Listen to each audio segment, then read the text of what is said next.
Hello, what's going on, everybody? Thank you for tuning in to We'll Fix It team.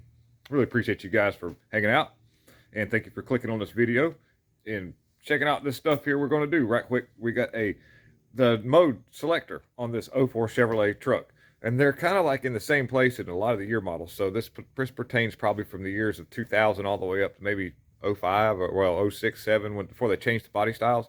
So let me go ahead and spin the camera around right quick, and I'll give you an idea of what it's going to take to get this thing out. And with nimble hands and a little bit of patience, it's not as bad as you think, guys. So let me go ahead and show you right quick. So here we are. I'm also working on the horn, so don't mind the steering wheel. That's something else. I'm waiting on a part to come in for that. But another problem this thing had was that when you turn the selector on your dash right here, it would you wouldn't have any mode select. It just stay on the defrost or the vents at the windshield. And so to get to this thing, like I said, don't mind the steering wheel. What I had to do is, step one is to remove this little plastic cover right here. Let's go ahead and get it because it helps you get a little bite on the corner right here. Pull this diesel out by lowering the steering wheel. You turn the switch on, pull the gear lever down to the first, all the way down to get this gear lever out of the way. And if you'll easily, it helps if you leave this vehicle and kind of get the dash warmed up. If it's really cold, these are quite brittle.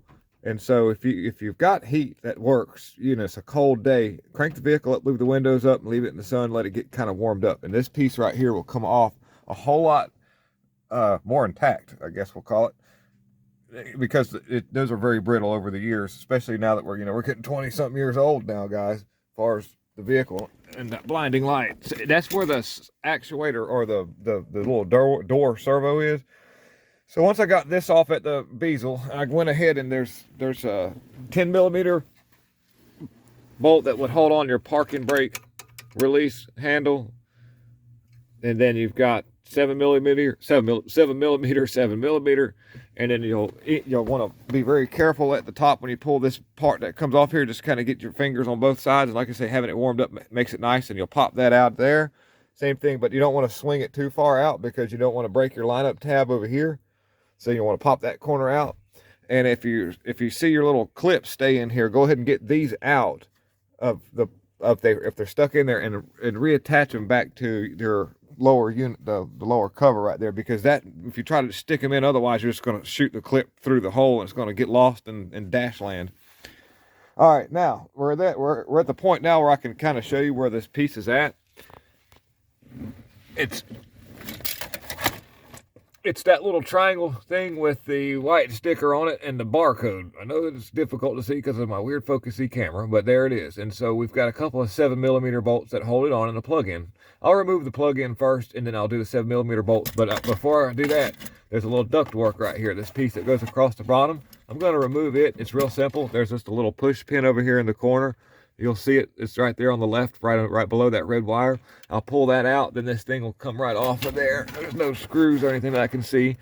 And then once I do that, I'll have a little easier access to that. And because of the difficulty and where this is at, I won't try to shoot that on camera. But I'll just, my little electric quarter drive ratchet's going to save the day on that, guys. But if you don't have that, you can do it with a regular ratchet. Just got to use, like I say, patience, and flexibility. So let me get that out and get her swapped out, and we'll get it back together and we'll see if it works, guys.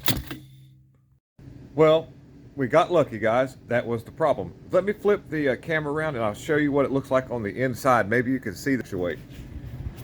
Okay. Oh my goodness. Watch the little tab at the top when I turn the selections. Watch it move. You see it turning? You see it moving all the little stuff behind it? So that's where you want to look to see if you can see what's going on, and it just slowly does this thing, moves around. So that's good. We've got it fixed, guys.